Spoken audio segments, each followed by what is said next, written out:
Let's go to the details about filter. We can use filter on top of iterable to return new iterable with all the elements satisfying the condition. It takes filter logic and iterable as arguments. We can pass filter logic either as regular function or lambda function. Filter returns a special iterable called as filter.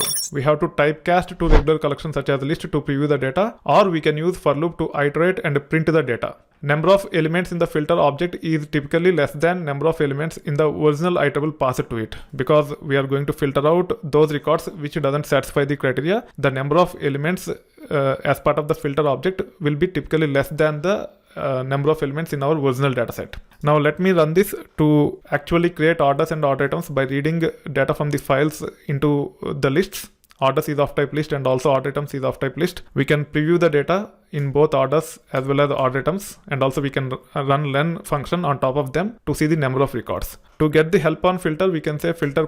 like this if we are using Jupyter environment. If you are using Python CLI, you can say help of filter and you should be able to see the help on filter. You can see that filter takes function as first argument and iterable as second argument. If the function is not passed, then it will actually return the items that are true. So if you have a collection with trues and falses, it will just return those elements which are true if you do not have function. But typically we will have a function when we use filter.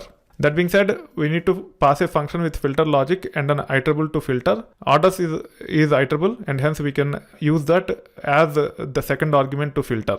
So let me preview the data for orders. We can see the first 10 records here. And if you want to compare against a particular customer ID, this is the customer ID. We want to extract the customer ID by saying order.split using comma as delimiter. It will return a collection, and we can fetch the customer ID by saying off2 like this. However, customer ID is of type string, but the original type is integer. It is a good practice to typecast to integer and then compare. So this will actually take care of extracting the order customer ID as integer and compare with 11,599 here, which is nothing but our business logic to get those orders which are placed by a particular customer. Now using this simple code snippet, I can actually build the first argument by using lambda like this. So I can say lambda, and order is nothing but each element in our orders. So this will be invoked depending upon the number of records in the orders, which is nothing but 68,883. And for each record, it will actually split the record like this, then extract the customer ID, typecast to integer, and then compare with 12,431. So whatever logic implemented here will be executed against each and every element in our orders. And finally, customer underscore orders will only contain those orders placed by customer 12,431. You can check the type of the customer orders here. It is nothing but of type filter. If you try to access the elements directly, it will not show any elements. You can actually say customer underscore orders and then run. It will just show the type of this object, which is nothing but filter. To typecast and see the details in that filter object, which is nothing but iterable, you should be able to use list, and you should be able to convert the elements into the list object, and then you should be able to preview the results. This is how you should be able to apply filter and preview the data. If you want further processing, you can pass it for further processing directly without previewing using list function like this. Now let's take care of this task where we want to get orders placed by customer ID 12,431 in the month of 2014 January. We can run this. In this case, on top of comparing against 12,431, we are also extracting the date. This will actually give us the date, which is nothing but this part. We are checking if it is starting with 2014-01, which will actually compare against 2014 January. And then we are passing orders itself as second argument to this filter. Now you should be able to run this, and customer orders per month will have only those orders placed by customer 12,431 in the month of 2014 January. You should be able to use for loop also like this, iterate through the filter object, and you should be able to print the results.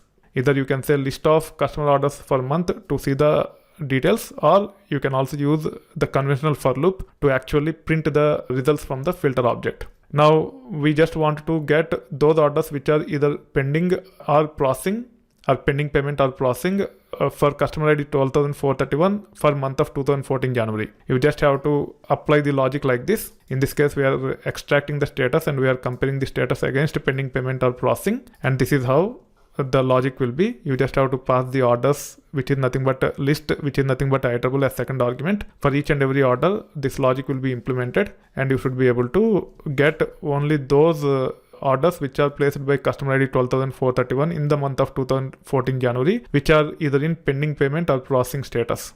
Now, you can also have a named function like this. So instead of just specifying lambda function for complex logic like this, you can have a named function. This named function takes order details, customer ID, order month, and order statuses. And this is how the condition will look like. If all the conditions satisfy, we are returning the order. Otherwise, we are not returning anything. Actually, we can return true here. We don't even have to return the order.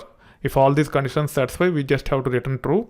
And then wherever it is true, it will just return those objects.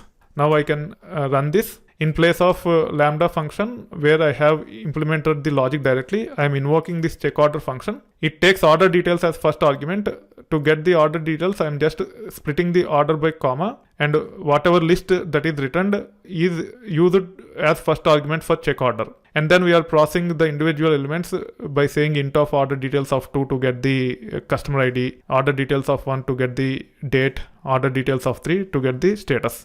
Rest of the logic is same as what we have seen earlier, but in this case we have implemented using named function, and this named function is invoked from the lambda function by passing the order details, customer ID, month, and the statuses which we are interested in. You should be able to run this on top of orders, and you can actually see the output.